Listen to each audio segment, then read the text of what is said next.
صافات کی آیت نمبر 102 سے لے کر کے 105 تک 4 آیتیں تلاوت کی ہیں۔ ان آیتوں میں اللہ رب العزت نے سیدنا ابراہیم علیہ السلام کے خواب کا ذکر کیا ہے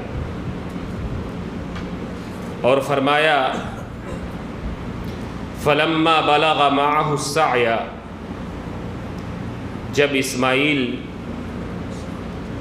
دوڑ دھوپ کی عمر کو پہنچ گئے، اس عمر کے ہو گئے کہ اپنے باپ کے ساتھ دوڑ دھوپ کر سکتے تھے، اپنے باپ کی کچھ نہ کچھ مدد کر سکتے تھے، اور یہ وہ اسماعیل تھے جو بڑی تمناؤں بڑی دعاؤں کے بعد 90 سال کی عمر میں، بڑھاپے کی عمر میں حضرت ابراہیم علیہ السلام کے گھر پیدا ہوئے تھے۔ اللہ رب العزت نے کہا کہ جب حضرت اسماعیل دوڑ دھوپ کی عمر کو پہنچ گئے، حضرت ابراہیم نے ایک دن کہا یا بنی انی اری فی المنام، میرے پیارے بیٹے یقیناً میں خواب دیکھتا ہوں کہ بلا شبہ میں تمہیں ذبح کر رہا ہوں، فانظر ماذا تری، بیٹے تم بتاؤ تم کیا کہتے ہو۔ حضرت ابراہیم کا اپنے لائق فرزند حضرت اسماعیل سے یہ سوال اس لیے نہیں تھا کہ حضرت اسماعیل اگر انکار کر دیں گے تو وہ اللہ کے اس حکم سے باز آ جائیں گے، اس حکم کی بجاوری نہ کریں گے، بلکہ حضرت ابراہیم یہ بھی چاہتے تھے کہ اللہ تعالیٰ نے مجھے حضرت اسماعیل کی پیدائش سے پہلے جو ایک غلام حلیم کی بردبار بچے کی بشارت دی تھی، آج اس آزمائش کا وقت آ گیا ہے، میں اپنے بچے کی بردباری اور اس کے علم کو آزما سکتا ہوں۔ اور یہ بھی چاہتے تھے کہ اللہ تعالیٰ کے اس حکم کی اطاعت و بجاوری میں میرے ساتھ ساتھ حضرت اسماعیل کی مرضی بھی داخل ہو اور وہ بھی اللہ کے مطیع اور فرما بردار بندوں میں داخل ہو جائے۔ فانظر ماذا تری، بیٹے بتاؤ تم کیا کہتے ہو، تمہاری کیا رائے ہے، تم اس بارے میں کیا کہتے ہو۔ اس لائق فرزند نے، اس لائق نبی نے جو مستقبل کا ہونے والا نبی تھا اور ایک بڑے ہی اولو العزم پیغمبر کا ایک ہونہار بیٹا تھا، اس نے کہا یا ابت افعل، اے ابو جان آپ کر ڈالیے جو آپ کو حکم ہو رہا ہے، آپ کو اللہ رب العزت جو کہہ رہا ہے وہ کر ڈالیے، ستجدنی انشاء اللہ من الصابرین، یقیناً آپ مجھے صبر کرنے والوں میں پائیں گے۔ اس موقع میں پر بھی، اس ذبح کے وقت بھی، جب آپ قربانی کے لیے مجھے لٹائیں گے، میری گردن پر چھری رکھیں گے، اس وقت بھی آپ مجھے صبر کرنے والوں میں سے پائیں گے۔ اللہ تعالیٰ نے فرمایا فلما اسلما، جب دونوں نے اللہ کے حکم کے آگے سر تسلیم خم کر دیا ہے، اطاعت کی، اللہ کے حکم کی بجاوری کی، فرما برداری سے کام لیا، باپ نے بھی بیٹے نے بھی، وَتَلَّهُ لِلْجَبِينِ، اور حضرت ابراہیم نے حضرت اسماعیل کو پیشانی کے ایک پہلو پر لٹایا۔ عموماً لوگ بیان کرتے ہیں کہ حضرت اسماعیل کو چہرے کے بل لٹایا، لیکن قرآن مجید کی یہ تعبیر بتلاتی ہے کہ نہیں، حضرت اسماعیل کو حضرت ابراہیم نے پیشانی کے ایک پہلو اور ایک بل پر لٹایا۔ اصل میں عربی زبان میں پیشانی جو یہ حصہ ہے اس کے لیے جبہہ کا لفظ آتا ہے، اور جبین دو ہوتی ہے، ایک یہ جبین ہے اور ایک یہ جبین ہے۔ حضرت اسماعیل کو پیشانی کے ایک پہلو پر حضرت ابراہیم نے لٹایا۔ لٹانے کے بعد آپ نے جو خواب دیکھا تھا کہ میں ذبح کر رہا ہوں، اس عمل کو آپ نے انجام دیا، آپ ذبح کرنے لگے۔ لیکن اللہ رب العزت کو چونکہ امتحان مقصود تھا، بیٹے کی قربانی مقصود نہیں تھی، آزمائش مقصود تھی، امتحان لینا تھا کہ میرا یہ بندہ میرے حکم کی بجاوری پہ کس قدر پورا اترتا ہے اور اپنے امتحان میں کس قدر کامیاب ہوتا ہے۔ اس لیے اللہ تعالیٰ نے ارشاد فرمایا وَنَادَيْنَاهُ أَن يَا إِبْرَاهِيمُ، اور ہم نے پکار کر کہا کہ اے ابراہیم قد صدقت الرؤیا، یقیناً تم نے خواب کو سچ کر دکھایا۔ آپ غور کریں، حضرت ابراہیم نے خواب دیکھا تھا کہ میں بیٹے کو ذبح کر رہا ہوں، حضرت ابراہیم نے بیٹے کو ذبح نہیں کیا، اور اللہ تعالیٰ کہہ رہا ہے کہ آپ نے خواب کو سچ کر دکھایا۔ اصل میں اللہ تعالیٰ نے حضرت ابراہیم کو خواب میں یہ نہیں دکھایا تھا کہ میں ذبح کر چکا ہوں، میں نے بیٹے کو ذبح کر دیا ہے، ذبح کر رہا ہوں دکھایا تھا، اور حضرت ابراہیم ذبح کر رہے تھے۔ اپنی بات میں جو خواب میں دیکھا تھا اس عمل کو کرنے میں حضرت ابراہیم نے جیسا خواب دیکھا تھا ویسا ہی کیا۔ قد صدقت الرؤیا انا کذالک نجزی المحسنین، یقیناً ہم محسنین کو، نیکوکاروں کو، احسان کرنے والوں کو ایسے ہی بدلہ دیا کرتے ہیں۔ آپ غور کریں، یہ خواب تھا، نبی کا خواب تھا۔ انبیاء کے خواب وہی ہوا کرتے ہیں اور سچے ہوتے ہیں۔ قرآن مجید میں اور بھی خوابوں کا ذکر ہے، حضرت یوسف علیہ السلام کے خواب کا ذکر ہے۔ سورہ یوسف میں حضرت یوسف کے علاوہ 2 قیدیوں کے خواب کا ذکر ہے، بادشاہ مصر کے خواب کا ذکر ہے۔ سورۃ الفتح میں اللہ کے رسول صلی اللہ علیہ وسلم کے خواب کا ذکر ہے، جس کو اللہ تعالیٰ نے فرمایا کہ لقد صدق اللہ رسولہ الرؤیا بالحق لتدخلن المسجد الحرام ان شاء اللہ آمنین محلقین رؤوسکم مقصرین لا تخافون، کہ یقیناً اللہ تعالیٰ نے اپنے رسول کو خواب میں سچی بات کی خبر دی کہ انشاءاللہ اللہ کے رسول صلی اللہ علیہ وسلم مسجد حرام میں امن و امان کے ساتھ بالوں کو چھلائے ہوئے یا کاٹے ہوئے ایک دن بے خوف داخل ہوں گے۔ یہ خواب تھا۔ اس خواب کی بنیاد پر اللہ کے رسول صلی اللہ علیہ وسلم نے باقاعدہ سن 6 ہجری میں مدینہ سے مکہ کی طرف عازم سفر ہو کر کے عمرہ کی نیت کر لی، احرام بند کر کے مقام حدیبیہ تک پہنچ گئے۔ بتلانے کا مقصد یہ ہے کہ انبیاء کا خواب سچا ہوتا ہے، انبیاء کا خواب شریعت کا حصہ ہوتا ہے، اور انبیاء کے خواب وہی ہوا کرتے ہیں اور یقینی ہوتے ہیں۔ لیکن ہر شخص کا خواب سچا نہیں ہوتا، ہر شخص کا خواب شریعت کا حصہ نہیں ہوتا، ہر شخص کا خواب ایک جیسا نہیں ہوتا۔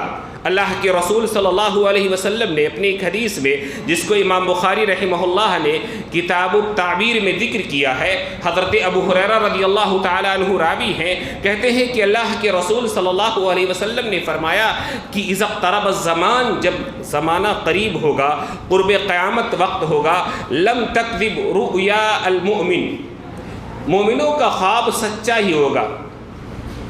بہت کم مومنوں کے خواب جھوٹے ہوں گے۔ مومن جو خواب دیکھے گا رات میں، وہ خواب اس کو دن کی روشنی میں بالکل سچے نظر آئیں گے۔ وَأَصْدَقُكُمْ رُؤْيَا أَصْدَقُكُمْ حَدِيثًا، تم میں سے جو اپنی گفتگو میں، بات چیت میں جس قدر سچا ہوگا، اس کا خواب بھی اسی قدر سچا ہوگا۔ وَرُؤْيَا الْمُؤْمِنِ جُزْءٌ مِّن 46 جُزْءً مِّنَ النُّبُوَّةِ، اور مومن کا سچا خواب نبوت کے 46ویں حصے میں سے ایک حصہ ہے۔ اس ٹکڑے کا مفہوم یہ ہے کہ اللہ کے رسول صلی اللہ علیہ وسلم کو نبوت ملنے سے پہلے 6 ماہ مسلسل سچے خواب آئے۔ آپ صلی اللہ علیہ وسلم رات کو جیسا دیکھتے تھے صبح کو ویسا ہی پیش آتا تھا۔ مسلسل 6 ماہ آپ کو خواب آئے۔ اس کے بعد پھر وحی کا سلسلہ غار حرا سے شروع ہوا، جو 23 سال مسلسل آپ پر وحی آتی رہی۔ 23 سال کو آپ 6 مہینے سے ڈیوائیڈ کریں، تقسیم کریں، تو آپ کو کیا ملے گا؟ 46۔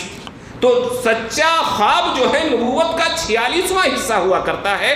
اللہ کے رسول صلی اللہ علیہ وسلم نے فرمایا کہ فَالرُّؤْيَا ثَلَاثَةٌ، اس لیے خواب 3 طرح کے ہوتے ہیں۔ خواب 3 طرح کے ہوتے ہیں۔ رؤیا الصالحہ بشرا من اللہ، اچھا خواب، سچا خواب اللہ کی جانب سے اس کے بندے کے لیے بشارت اور خوشخبری ہوا کرتی ہے۔ وَرُؤْيَا تَحْذِيرٌ مِّنَ الشَّيْطَانِ، ایک خواب وہ ہوتا ہے جو شیطان کی طرف سے ڈراوا ہوتا ہے، اور شیطان جو ہے ڈراتا ہے بندے کو خواب میں آ کر کے اس کو پریشان کرتا ہے۔ اور تیسرا خواب وہ ہوتا ہے رؤیا مما یحدث المرء نفسہ، انسان جو کچھ دن میں خیالات کرتا ہے، سوچتا ہے، غور کرتا ہے، جس کا انسان کا دماغ جن کاموں میں الجھا رہتا ہے، جن چیزوں کا پریشر ہوتا ہے دماغ پر، جو سوچتا ہے رات میں وہی چیزیں خواب میں آتی ہے۔ تو یہ تین طرح کے خواب ہوتے ہیں۔ ایک سچا خواب ہوتا ہے جو اللہ کی جانب سے بشارت ہوتا ہے، ایک ڈراؤنا خواب ہوتا ہے جو شیطان انسان کو پریشان کرنے کے لیے، ڈرانے کے لیے اس کے خواب میں انجام دیتا ہے، اور ایک وہ خواب ہوتا ہے جو انسان کے ذہن اور دماغ پر مسلط اس کے تصورات اور خیالات کی عکاسی کرتے ہیں، جو سوچتا ہے، جو چیز اس کے دماغ میں بار بار گردش کرتی ہے، وہی چیزیں رات میں اس کو نظر آتی ہیں۔ یہ تین طرح کے خواب ہوتے ہیں جو انسان کو نظر آتے ہیں۔ اللہ کے رسول صلی اللہ علیہ وسلم کی تعلیمات آپ دیکھیں کہ ان خوابوں کے تعلق سے ایک انسان کا رویہ کس طرح سے ہونا چاہیے۔ جب انسان خواب دیکھے، اگر وہ نبی نہیں ہے تو اس کا خواب سچا بھی ہو سکتا ہے، اس کا خواب شیطانی کرتب بھی ہو سکتا ہے، اور اس کا خواب اس کے دماغ کے تصورات اور خیالات اور دن بھر کے کاموں اور الجھنوں کا شاخسانہ بھی ہو سکتا ہے، جو اس کے ذہن کے ذریعے سے اس کے ذہن کی اسکرین پر جو ہے نظر آتا ہے۔ اللہ کے رسول صلی اللہ علیہ وسلم نے اچھا خواب دیکھنے والے کے لیے کچھ ہدایات دی ہیں۔ ایک اچھا خواب دیکھنے والا اگر کوئی خواب دیکھتا ہے تو سب سے پہلے تو وہ اس کو اللہ کی جانب سے بشارت اور خوشخبری سمجھتے ہوئے خوش ہو۔ ایک حدیث میں اللہ کے رسول صلی اللہ علیہ وسلم نے فرمایا، بخاری ہی کی روایت ہے، حضرت ابو ہریرہ بیان فرماتے ہیں کہ اللہ کے رسول صلی اللہ علیہ وسلم نے فرمایا، لم یبقى من النبوۃ الا المبشرات، نبوتوں کا سلسلہ تو ختم ہو چکا ہے لیکن خوشخبری دینے والی چیزیں اب بھی باقی ہیں۔ نبوت اب نبی کوئی نہیں آئے گا، وہی نہیں آئے گی، فرشتے نہیں آئیں گے، اس طرح کا الہام نہیں ہوگا جس طرح سے پہلے نبیوں کے اوپر ہوا کرتا تھا۔ یہ سلسلہ اب بند ہے، لیکن خوشخبری دینے والے خواب ضرور آئیں گے۔ اللہ کے رسول سے پوچھا گیا کہ وَمَا الْمُبَشِّرَاتِ، یہ خوشخبری دینے والی چیزیں کیا ہیں؟ تو اللہ کے رسول صلی اللہ علیہ وسلم نے فرمایا، الرؤیا الصالحہ، اچھے خواب۔ اچھا خواب جب نظر آئے، انسان کو پہلا کام یہ کہ اس پر خوش ہو، اور جب خوشی کی بات ہے تو دوسرا مرحلہ یہ ہے کہ اس پر اللہ کی حمد و ثنا بیان کرے، اللہ کا شکر بجا لائے۔ چنانچہ اللہ کی حمد و ثنا بیان کرنے کے تعلق سے صحیح بخاری میں حضرت ابو سعید خدری رضی اللہ تعالیٰ عنہ کی روایت ہے، کتاب التعبیر میں اس کا ایک ٹکڑا ہے، اذا رأى احدکم رؤیا یحبها فانما هی من اللہ فلیحمد اللہ، جب تم میں سے کوئی ایسا خواب دیکھے جو اسے پیارا ہو، جو اسے پسند ہو، جو اسے اچھا لگے، جو اسے خوش کر دے، تو وہ جان لے کہ وہ اچھا خواب اللہ کی جانب سے ہے، لہٰذا اب وہ اللہ کی حمد بیان کرے، الحمدللہ کہے، اللہ کی تعریف کرے، سبحان اللہ کہے، اللہ کی کبریائی بیان کرے، اللہ اکبر کرے۔ تو یہ کلمات جو اللہ کی حمد و ثنا کے، اس کی تعریف کے ہیں، ان کلمات کو وہ پہلے مرحلہ میں خوشی محسوس کرنے کے بعد پہلا کام وہ یہ کرے کہ اللہ کی حمد و ثنا بیان کرے، اور اس کے بعد اگر چاہے بندہ اچھا خواب ہے تو کسی شخص سے بیان بھی کر سکتا ہے۔ بیان کرنا لازم نہیں، چاہے تو بیان کر سکتا ہے، لیکن جب بیان کرے گا تو یا تو ایسے شخص سے بیان کرے جو اس کا چاہنے والا ہو، اس کا محبوب ہو، اس کا دوست ہو، اس کو عزیز ہو، دوسرے یہ کہ وہ اس کا خیر خواہ ہو، اس کی بھلائی چاہنے والا ہو، تیسرے یا پھر وہ کسی عالم سے جو تعبیر رؤیا، خوابوں کی تعبیر کا اچھا جانکار اور ماہر ہو، اس سے بیان کر سکتا ہے، دوسروں سے وہ نہیں بیان کر سکتا ہے۔ اللہ کے رسول صلی اللہ علیہ وسلم نے اس سلسلے میں فرمایا، حضرت ابو سعید خدری ہی کی روایت میں ہے، وَلْيُحَدِّثْ بِهَا، اور وہ اس خواب کو بیان کرے۔ سنن ابن ماجہ میں ہے، وَلْيَقُصَّهَا إِن شَاءَ، اگر چاہے تو وہ اس خواب کو دوسروں سے بیان کرے۔ کس سے بیان کرے؟ اللہ کے رسول صلی اللہ علیہ وسلم نے حضرت ابو قتادہ کی روایت میں فرمایا، فَلَا يُحَدِّثْ بِهَا إِلَّا مَن يُحِبُّ، انسان جب اچھا خواب دیکھے تو اسی شخص سے بیان کرے جو اس کا محبوب ہو، دوست ہو، اس کو عزیز ہو اور اس کو پیارا ہو۔ جو اسے حسد کرے، جو اس پر رشک کرے، جو اس کی اس نعمت ملنے پر جلن کا شکار ہو جائے، خواہ اپنا بھائی ہی کیوں نہ ہو۔ یہی وجہ ہے کہ حضرت یوسف علیہ السلام نے جب خواب دیکھا، حضرت یعقوب علیہ السلام کو بتلایا، حضرت یوسف علیہ السلام کو حضرت یعقوب نے روک دیا اور کہا کہ تم اپنے بھائی سے خواب نہ بیان کرنا، فَيَكِيدُ لَكَ كَيْدًا، ورنہ وہ تمہارے خلاف چالیں چلنے لگیں گے، تمہارے خلاف خفیہ تدبیریں کرنے لگیں گے۔ تو ہر شخص سے اچھا خواب نہیں بیان کیا جاتا، اپنے محبوب سے، پیاروں سے بیان کیا جائے، ایسے لوگوں سے بیان کیا جائے۔ سنن ترمذی کی روایت میں ہے، حضرت ابو ہریرہ اس کے راوی ہیں، آپ صلی اللہ علیہ وسلم نے فرمایا لا تقص الرؤیا الا علی عالم او ناصح، خوابوں کو صرف کسی خواب کے ماہر جانکار شخص سے بیان کیا جائے یا پھر کسی خیر خواہ سے بیان کیا جائے جو اچھا مشورہ دے سکے، جو اچھی رائے دے سکے۔ آپ نے جو دیکھا ہے اس کے سلسلے میں آپ کو ڈرائے نہ، یا آپ کو جو چیز خواب میں ملی ہے اس کے ملنے سے وہ حسد اور جلن کا شکار نہ ہو جائے۔ یہ چند چیزیں ہیں جس پر انسان کو غور کرنا چاہیے اور ایسا کرنا چاہیے اگر وہ اچھا خواب دیکھتا ہے تو۔ لیکن اگر کوئی برا خواب دیکھتا ہے، ڈراونا خواب دیکھتا ہے، جس کے بارے میں اللہ کے رسول صلی اللہ علیہ وسلم نے فرمایا کہ تحذیر من الشیطان، شیطان اس کے ذریعے سے ڈرانا چاہتا ہے، خوف دلانا چاہتا ہے، ایسی صورت میں پہلا کام یہ ہے کہ شیطان اور اس کے شر سے 3 مرتبہ اللہ کی پناہ چاہے۔ اس کے لیے عام اعوذ باللہ من الشیطان الرجیم پڑھ سکتا ہے، چاہے یہ پڑھ لے، ورنہ شیطان کے شر کے ساتھ ساتھ حدیث میں اس بات کا بھی ذکر ہے اس خواب میں جو بری چیز دکھلائی گئی ہے اس کے شر سے بھی پناہ چاہے۔ تو اس طرح سے دعا ہے کہ اعوذ باللہ من شر الشیطان و شرہا، اے اللہ میں شیطان کے شر اور شرارت سے اور اس خواب کے اندر پائی جانے والی برائی سے تیری پناہ میں آتا ہوں۔ اسی طرح سے حضرت عبداللہ بن عمرو رضی اللہ تعالی عنہما کو سنن ابو داؤد کی کتاب الطب میں ہے، اللہ کے رسول صلی اللہ علیہ وسلم کہتے ہیں کہ مجھے خواب میں گھبراہٹ کے وقت یا عام گھبراہٹ کے لیے ایک دعا سکھلایا کرتے تھے۔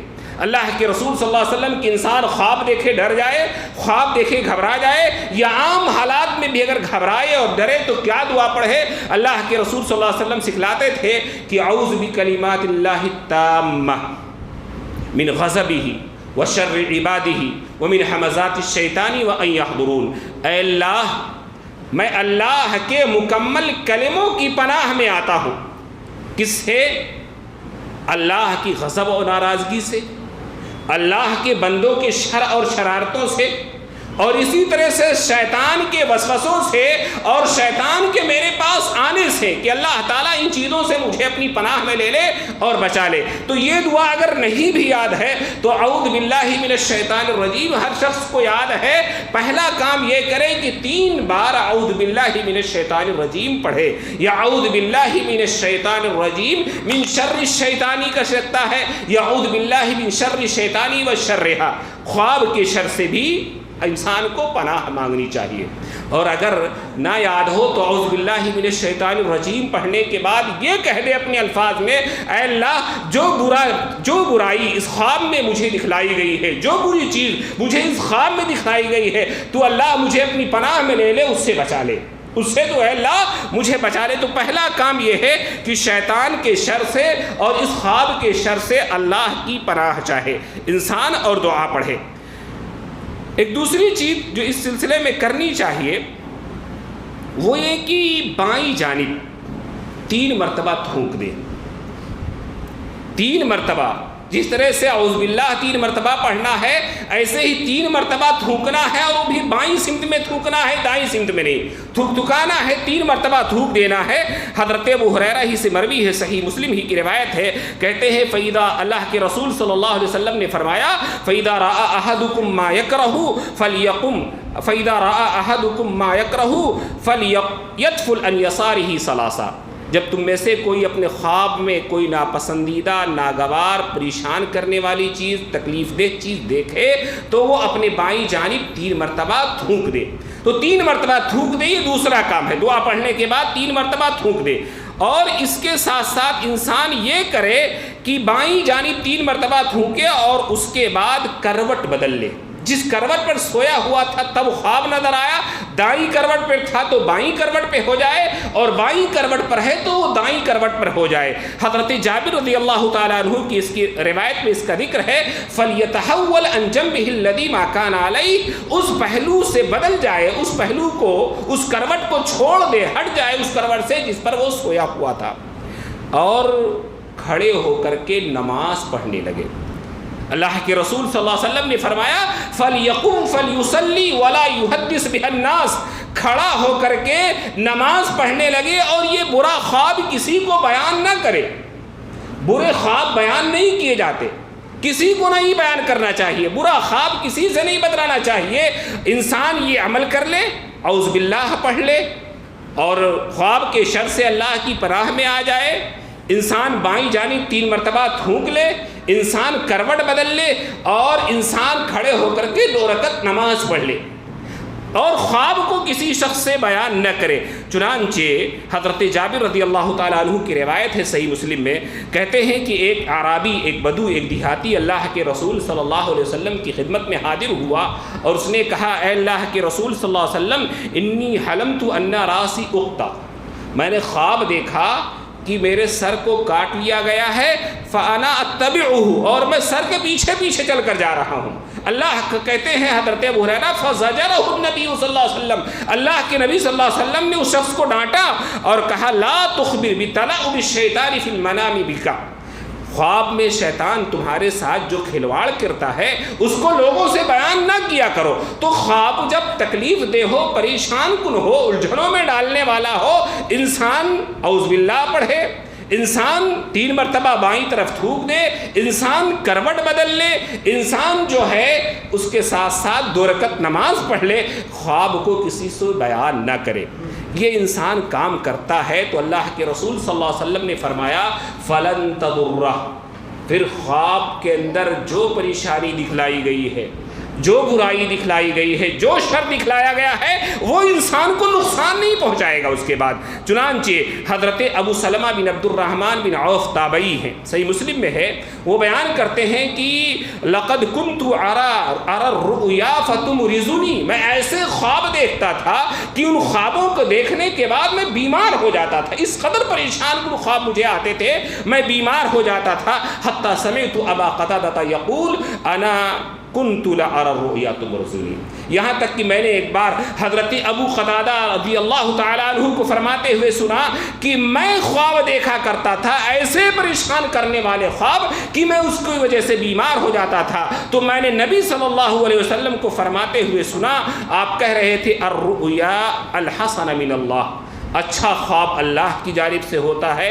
فَإِذَا رَأَى أَحَدُكُم مَّا يُحِبُّ فَلَا يُحَدِّثْ بِهِ إِلَّا مَن يُحِبُّ، لہٰذا جب تم میں سے کوئی پسندیدہ خواب دیکھے تو پسندیدہ لوگوں سے ہی بیان کرے، سارے لوگوں سے بیان نہ کرے. وَإِذَا رَأَى مَا يَكْرَهُ، اور جب کوئی ناپسندیدہ خواب دیکھے فَلْيَتَعَوَّذْ بِاللَّهِ، تو اللہ کی پناہ طلب کرے اس کے شر سے اور خواب کے شر سے اور شیطان کے شر سے. وَلْيَتْفُلْ ثَلَاثًا، اور 3 مرتبہ بائیں طرف تھوک کر لے، تھوک لے. ولا يحدث بها احدا، اور برا خواب کسی سے بیان نہ کرے. فانها لن تضر، تو پھر برا خواب اس کو نقصان نہیں پہنچائے گا. اور صحیح مسلم کی ایک روایت میں ہے کہ حضرت ابو سلمہ بن عبد الرحمن کہتے ہیں انی کنت لأرى الرؤيا اثقل علی من جبل، میں ایسے خواب دیکھتا تھا جو خواب پہاڑ سے زیادہ مجھ پر بھاری ہوتے تھے. لیکن جب میں نے یہ حدیث سن لی اور اللہ کے رسول صلی اللہ علیہ وسلم سے یہ طریقہ سن لیا کہ ہم کو اعوذ باللہ پڑھ لینا ہے، 3 مرتبہ تھوک لینا ہے، خواب کو نہیں بیان کرنا ہے، فلا ابالی، اب مجھے کوئی پرواہ نہیں ہے کیسے بھی برے اور ڈراؤنے خواب آئے، اب مجھے اس سے کوئی فرق نہیں پڑتا ہے. تو انسان ان تعلیمات کو جانے، ان پر عمل کرے تو پھر برے خواب دیکھنے سے کوئی فرق نہیں پڑتا ہے. یہ تو ہوئے برے خواب. یاد رکھیں انبیاء کے علاوہ دوسرے لوگوں کے خواب سچے بھی ہو سکتے ہیں، جھوٹے بھی ہو سکتے ہیں. ہاں صحابہ کرام کے وہ خواب جو صحابہ نے نبی کے سامنے پیش کیا اور نبی صلی اللہ علیہ وسلم نے اس کی تصدیق اور تائید کی، وہ خواب سچے بھی تھے اور وہ خواب شریعت کا حصہ بھی ہیں۔ چنانچہ اذان جو ہم لوگ دیتے ہیں، یہ اذان اللہ کے رسول صلی اللہ علیہ وسلم کے ایک صحابی عبداللہ بن زید بن عبد ربہ نے خواب میں اس کے کلمات دیکھے تھے۔ اللہ کے رسول صلی اللہ علیہ وسلم نے اس کو جو ہے سنا اور کہا، اس کی تصدیق کر دی۔ آج وہ ہماری شریعت کا حصہ ہے، ہم وہی کلمات دیکھتے ہیں، پڑھتے ہیں اذان میں، پکارتے ہیں ان کلمات کو جو عبداللہ بن زید بن عبد ربہ نے اپنے خواب میں دیکھے تھے۔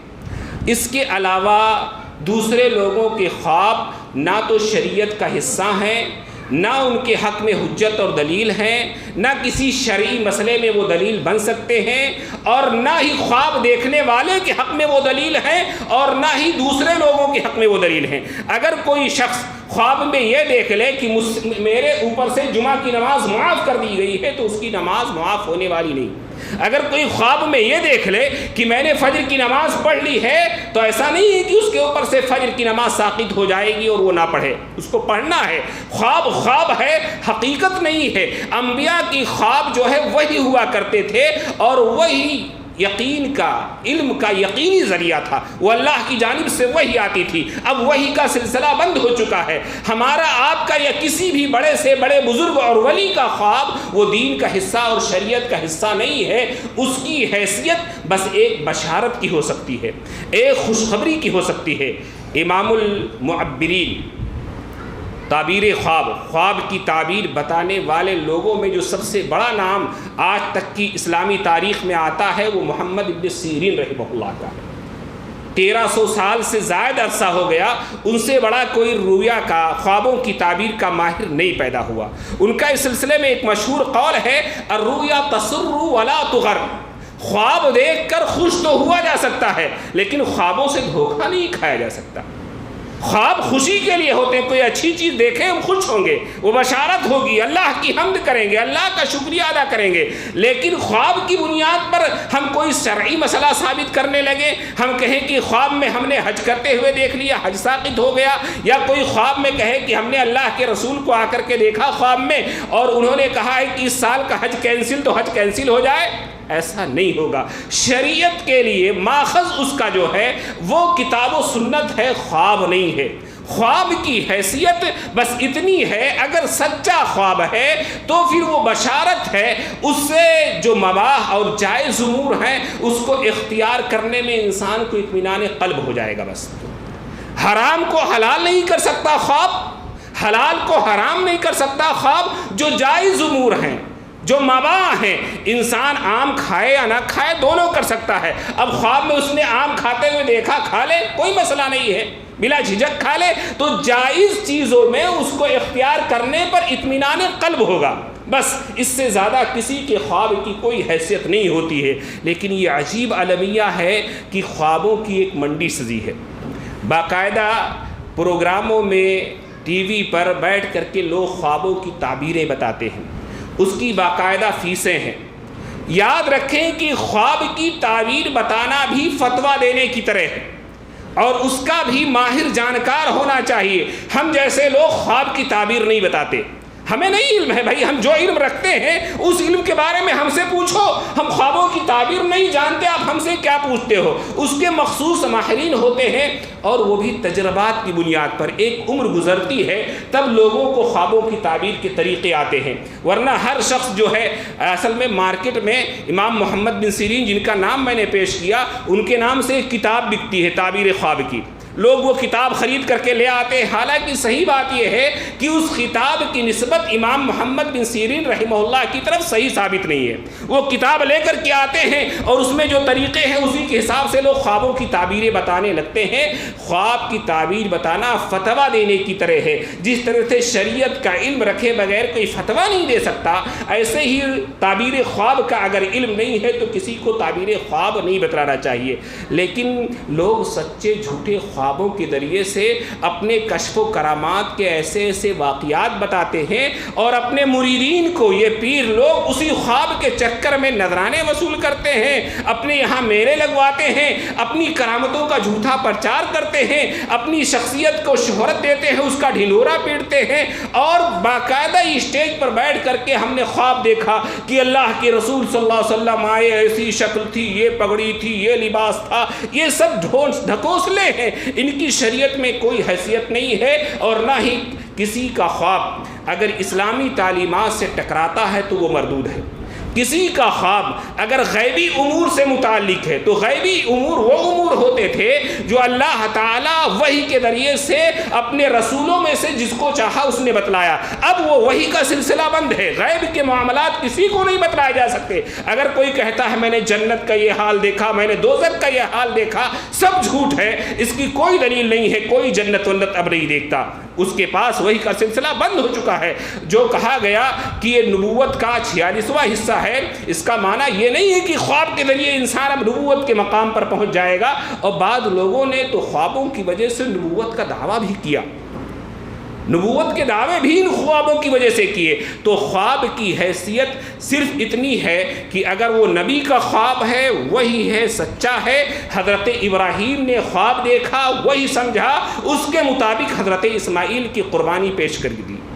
اللہ کے رسول نے خواب دیکھا، آپ مدینہ سے مکہ کی طرف نکلے، حالانکہ اس خواب میں بھی اللہ تعالیٰ نے یہ تو دکھلایا تھا کہ عمرہ کرنے جا رہے ہیں، یہ نہیں بتلایا تھا کہ اس سال جائیں گے یا آئندہ سال۔ اس لیے اس سال اللہ کے رسول کو حدیبیہ سے واپس ہونا پڑا۔ سن 7 ہجری میں اللہ کے رسول صلی اللہ علیہ وسلم پھر عمرہ کے لیے گئے، اگلے سال جا کر کے اس خواب کی تعبیر پوری ہوئی، اور اللہ کے رسول صلی اللہ علیہ وسلم نے امن کے ساتھ پھر اگلے سال عمرہ کیا۔ تو انبیاء کے خواب سچے ہیں۔ صحابہ کے جو خواب اللہ کے رسول کے سامنے پیش کیے گئے وہ شریعت کا حصہ ہیں، سچے ہی نہیں، چونکہ ایسے ہی ہے جیسے اللہ کے رسول نے کسی معاملے کو دیکھا اور خاموش رہے، اس کو تقریری حدیث کہا جاتا ہے۔ اور یہاں تو اللہ کے رسول نے تائید کر دی کسی صحابی کے خواب کی، وہ شریعت کا حصہ ہے۔ بقیہ خواب ہمارے اور آپ کے، اس زمانے کے کسی بھی بڑے ذی علم کے، وہ خواب سچا ہو سکتا ہے، ایسا نہیں ہے کہ جھوٹ ہو، لیکن اس کی بنیاد پر شریعت کا کوئی مسئلہ تبدیل نہیں ہو سکتا۔ شریعت کتاب و سنت کی کسی دلیل سے ٹکرائے تو اس خواب کو رد کر دیا جائے گا۔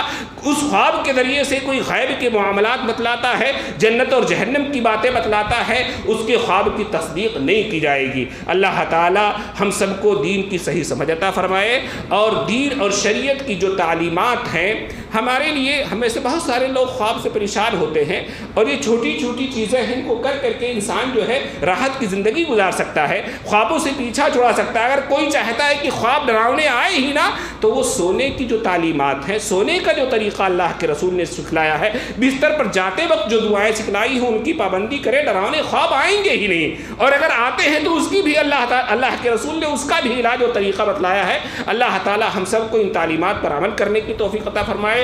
اللہ تعالی ہم سب کی عبادتوں اور بندگیوں کو شرف قبولیت سے نوازے۔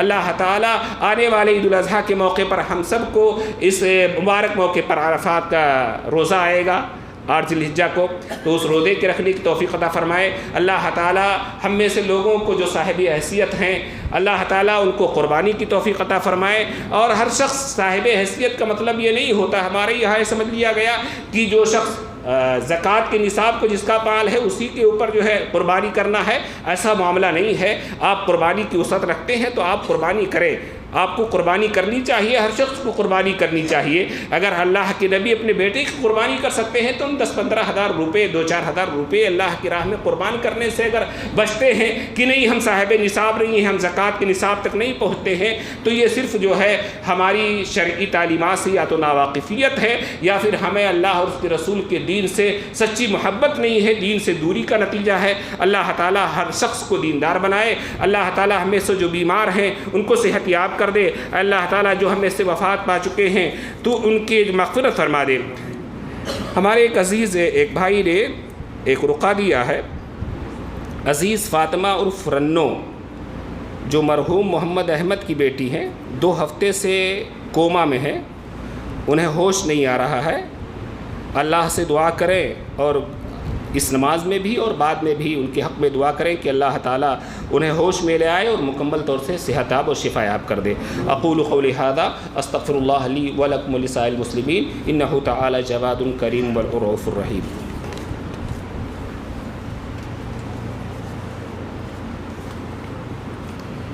ان الحمد للہ نحمده ونستعینه ونستغفره ونؤمن به ونتوکل علیہ ونعوذ باللہ من شرور انفسنا ومن سیئات اعمالنا من يهده الله فلا مضل له ومن يضلل فلا هادي له واشهد ان لا اله الا الله وحده لا شريك له واشهد ان محمدا عبده ورسوله اما بعد فإن خير الحديث كتاب الله وخير الهدي هدي محمد صلى الله عليه وسلم وشر الأمور محدثاتها وكل محدثة بدعة وكل بدعة ضلالة وكل ضلالة في النار۔